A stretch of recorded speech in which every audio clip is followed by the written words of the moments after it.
अस्सलाम वालेकुम स्टूडेंट्स, उम्मीद है कि आप सब खैरियत से होंगे। आज की वीडियो बीए पार्ट 1 के स्टूडेंट्स के लिए बहुत ज़्यादा इम्पॉर्टेंट है। अगर आप लोग ये वीडियो मिस कर देते हैं और आप किसी चीज़ की गाइडलाइन लेने से जो है वो महरूम रह जाते हैं, तो आप इस बात को ज़रूर जहन में रखिएगा कि इस्लामिक स्टडीज़ कंपलसरी यानी कि इस्लामियत लाजमी एक ऐसा सब्जेक्ट है कि अगर आप इसमें फ़ेल हो जाते हैं तो साथ ही आपका मुताला पाकिस्तान का पेपर भी फ़ेल हो जाता है, यानी कि एक के साथ आपकी दूसरी सप्ली जो है वो फ्री होती है। तो आप लोग जो है ना इस वीडियो को बिल्कुल भी स्किप मत कीजिएगा। आज की वीडियो में आपको मैं पेपर पैटर्न इसका जो है ना बताने वाली हूँ और साथ ही साथ आपको काफ़ी सारी इसके अंदर जो है ना वो टिप्स देखने को मिलेंगी और आपने बहुत अच्छे से इसको देखना है, सुनना है, समझना है ताकि आपके पेपर में आपको कोई भी परेशानी या दुश्वारी ना आए। सबसे पहले जो है ना वो आपको मैं बताती चलूँ कि ये 60 नंबर का जो है ना वो पेपर होता है। इसमें टोटल जो है वो 2 घंटे का टाइम आपको दिया जाता है। टाइम मैनेजमेंट की बात हम लास्ट पे करेंगे। जैसे ही आपके पास आपका पेपर आता है, आपको पेपर मिलता है, आपने सबसे पहला एक काम ये करना है कि आपने रोल नंबर को लिख लेना है। जब आप सबसे पहले रोल नंबर को लिख लेंगे, उसके बाद आपने पेपर को एक दफ़ा कम्प्लीटली रीड कर लेना है। जब आप पूरे पेपर को रीड कर लेंगे तो आपका माइंड जो है वो क्लियर हो जाएगा कि आपने सबसे पहले जो है वो किन सवालात को अटैम्प्ट करना है। तो सबसे पहली जो चीज़ है वो ये है कि आपने यहाँ पे रोल नंबर लिख लेना है। रोल नंबर लिख के एक दफ़ा जब आप इसको पढ़ लेंगे तो आपका जो पहला सवाल है वो आपको क्या देखने को मिलता है कि आपने मुख्तसर सवालात के जो है वो जवाब देने होते हैं। 5 सवालों के जवाब देने हैं, 7 आपको इसमें जो है ना वो जूस देखने को मिलते हैं। आपका पेपर जो है वो इंग्लिश में भी आया हुआ है, उर्दू में भी आया हुआ है। तो जो इंग्लिश मीडियम स्टूडेंट्स हैं वो इसको अटेम्प्ट करेंगे इंग्लिश में और उर्दू में भी कर सकते हैं और उर्दू मीडियम के स्टूडेंट्स तो उर्दू में ही करेंगे। लेकिन इसमें जो है ना वो आपके ऊपर डिपेंड करता है कि आप इंग्लिश में अटेम्प्ट करना चाहते हैं या उर्दू में अटेम्प्ट करना चाहते हैं। इसमें जो है ना वो आपने परेशान नहीं होना, जिसमें आप अटेम्प्ट करना चाहें आप उस मीडियम में अटेम्प्ट कर सकते हैं। सबसे पहला सवाल मैं आपको रीड करके जो है ना वो तमाम जुज़ बता देती हूँ कि आपके इस तरीके से सवालात आएंगे। 2-2 नंबर का जो है ना वो आपका सवाल होता है। 5 आपके टोटल जो है ना सवाल हैं, 7 सवाल हैं टोटल। आपने बीच में से कोई से 5 अटेम्प्ट करने होते हैं। पहला सवाल, तालीम कुरान की फजीलत में किसी एक आयत या हदीस का तर्जमा लिखें। बे, 2 मुसलमान ग्रोहों में बाहम लड़ाई में दीगर मुसलमानों के लिए क्या हिदायत दी गई हैं। हिस्सा जीम, सुलहनामा हदीबिया की 2 शराइत तहरीर करें। हिस्सा दाल, नबी करीम सल्लल्लाहु अलैहि वसल्लम की दावत पर 4 इब्तदाई मुसलमान होने वालों के नाम लिखें। यानी कि जब आप सल्लल्लाहु अलैहि वसल्लम ने दीन इस्लाम की दावत दी थी तो सबसे पहले जो 4 लोग मुसलमान हुए थे उनका नाम आपने जो है ना वो लिखना है। हिस्सा है, कुरान और हदीस में गीबत को सख्त गुनाह क्यों करार दिया गया है। सवाओ, बैते रिजवान की वजह तस्मिया बयान करें। उसके बाद लास्ट आपका जो हिस्सा है जुज़ है वो है मरकबे इजाफी की 2 मिसालें बयान करें और ये आपका ग्रामर वाले हिस्से में से आया हुआ है। तो इस तरीके से टोटल मिला के आपके 7 ये जुज़ हैं, हिस्से हैं, शॉर्ट क्वेश्चंस हैं। इसमें से आपने कोई से 5 जो है ना वो अटेम्प्ट कर लेने हैं। अब एक और चीज़ जो है ना वो आपको काफ़ी इम्पोर्टेंट मैं बता रही हूँ जिसको आपने पल्ले से बांध लेना है कि अगर आप सबसे पहले हिस्सा बे कर रहे हैं, सवाल जो बे वाला है वो कर रहे हैं, तो आपने बे की नंबरिंग देनी है। अपने पास से 1 2 3 नहीं लिखना है। फिर आपको हे वाला आता है, आपने वो लिखना है। फिर आपको वाव वाला आता है, अलिफ वाला आता है। उसके बाद आप जो है वो जीम वाला कर रहे हैं, तो आपने इसी तरीके से नंबरिंग देनी है। अपने पास से 1 2 3 4 आपने नहीं लिखना है। अगर आप गलत नंबरिंग देंगे तो आपको मार्क्स नहीं मिलने वाले हैं।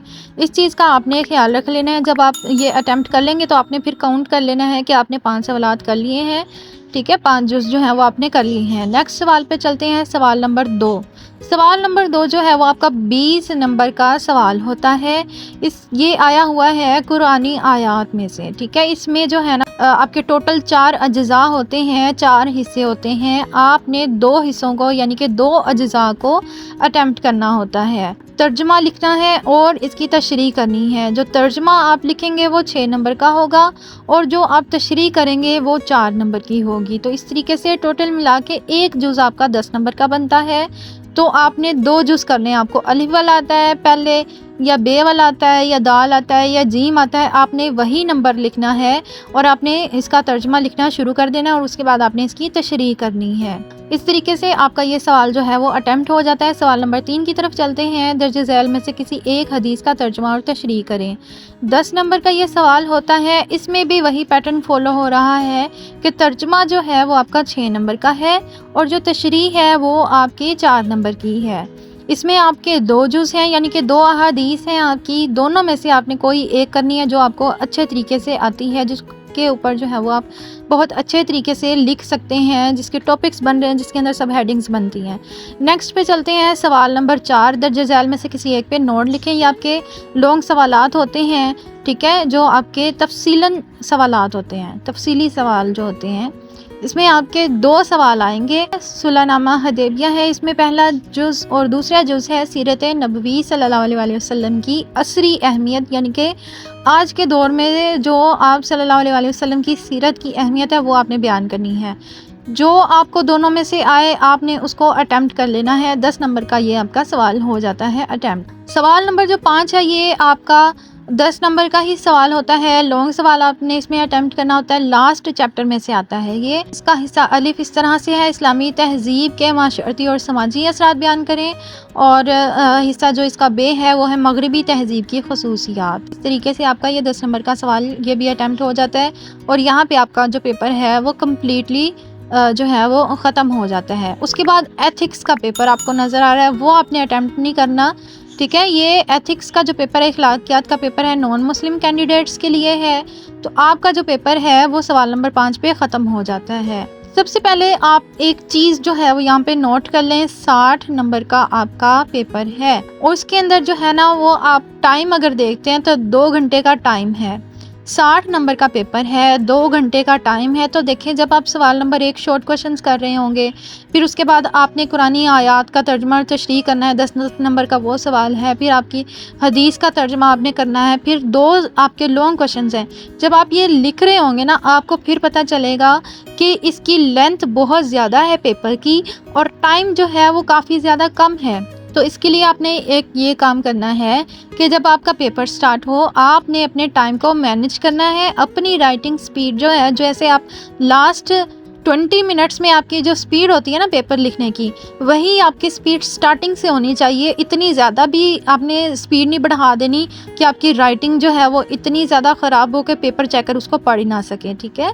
तो ये तो हो गई खैर मजाक वाली बात, लेकिन आप लोगों ने क्या करना है कि अपने टाइम को मैनेज करना है, टाइम को बार बार देखते रहना है और 2 घंटे के अंदर अंदर आपने ये पेपर अटैम्प्ट करना है। अगर आप आहिस्ता आहिस्ता लगे रहेंगे तो आपके लास्ट के जो सवालात हैं वो आपके छूट सकते हैं। आपने पूरा पेपर अटैम्प्ट करना है, फिर जाके कहीं आप के जो नंबर हैं वो बनते हैं, ठीक है।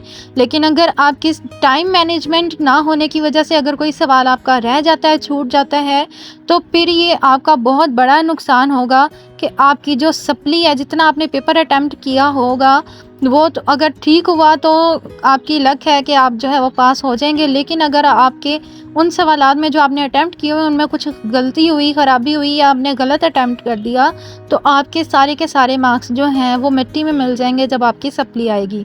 क्योंकि आपकी एक सप्ली के साथ जो दूसरी सप्ली है मुताला पाकिस्तान की, वो भी कंसीडर होगी। तो आपने दोनों पेपर्स का जो है वो ख्याल रखना है, टाइम को मैनेज करना है, अपने मार्क्स को जो है वो आपने देख लेना है कि आपने कौन सा सवाल पहले अटैम्प्ट करना है। सबसे ज़्यादा रेकमेंडेड यही है कि आप सवाल नंबर 1 जो शॉर्ट क्वेश्चंस हैं सबसे पहले उनको अटैम्प्ट करें, क्योंकि ये आपका पहला सवाल है, शॉर्ट क्वेश्चंस हैं। अगर आप बिल्कुल एक्यूरेट लिखेंगे, सही लिखेंगे, कि आपके पूरे जो मार्क्स हैं वो यहाँ पे आपको मिल जाएंगे। और बाद में फिर आप देखें कि आपको जो है वो कौन सा सवाल अच्छे तरीके से आता है, आपने उसी की नंबरिंग जो है वो देनी है। आपको लास्ट वाला सवाल सबसे पहले आता है तो आपने सवाल नंबर 5 लिखना है और उसको जो आपको जुज़ आता है वो आपने लिखना स्टार्ट कर देना है। उम्मीद है आपको आज की वीडियो की समझ आ गई होगी। नेक्स्ट आपको गेस्ट पेपर की वीडियो जल्द ही जो है ना वो देखने को मिल जाएगी चैनल पे, इसलिए चैनल को सब्सक्राइब कर लें। अपना बहुत सा ख्याल रखिएगा। अल्लाह ताला आप सबको कामयाबियाँ अता फरमाए। अल्लाह हाफिज़।